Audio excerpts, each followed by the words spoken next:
Hi, a very good morning to all. Welcome back to Observes Now 7th edition Education Leaders Conclave and Award. It's great to be back here.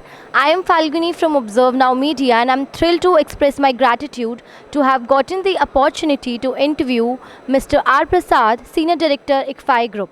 Thank you so much, sir, for being here at the summit today. So, how are you feeling about attending the summit? Thank you, ma'am, for the opportunity. I also thank Observe Now for the opportunity given during the conclave.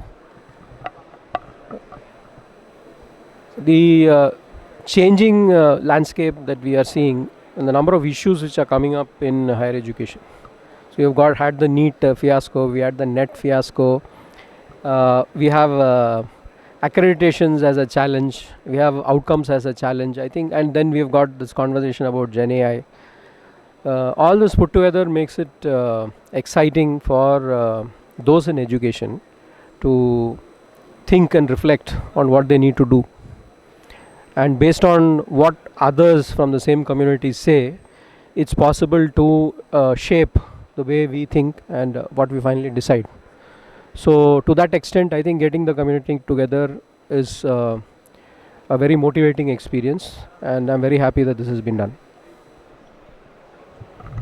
Thank you so much, sir. So, my first question would be like, what are the current trends in education do you find the most exciting or concerning? I think for India, changing demographics is a big trend, as also the dominance of technology, which will only increase as we go along. I think put together both of these itself is a lifetime challenge. If you take about demographics, India is going to be the supplier of human resources, largest supplier for human resources in the world, they say by 2030. Most of the other countries are on a demographic profile where they are more aged. So mean age in India is much lesser. One is that. Second is that gross enrollment ratio is still low. 28.4 is nowhere near the 50% target that we have set for ourselves. That's another aspect. The third is that we have the highest number of educational institutions in the world. Highest number of, but the throughput from them and the outcomes from them are of deep concern. Throughput in terms of the number of students who graduate, because they could have accommodated far more students, and outcomes in the sense that are they able to serve the purpose of society, and if so, to what extent. I think one of the discussions today, one of the members did say that unemployability is at 51%. So I think the challenge is clear. The other one is the technology side. In the technology side, I think there are a number of technologies, but the issue is how is technology going to impact higher education. I think it impacts society first and then higher education, because the nature of jobs are changing. The nature of products and consumers are also changing. Therefore, learners and students also want to get employed in organizations which have adopted those changes, and therefore they're looking at skills and curricula which serve such purpose.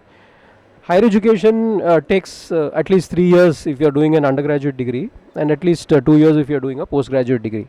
So in my view, if you're investing 3 to 5 years, this is the best time to step up your competency instead of going and doing another course elsewhere. So higher educational institutions need to figure out how to put all this into what they do in those 3 years, because that's a purpose for which a student joins.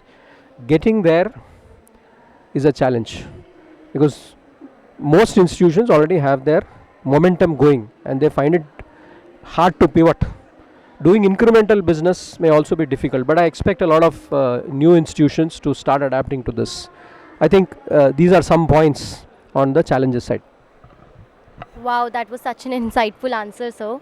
So, my next question would be like, what is a long term goal or a vision of ICFI Group, especially in this rapidly evolving education landscape?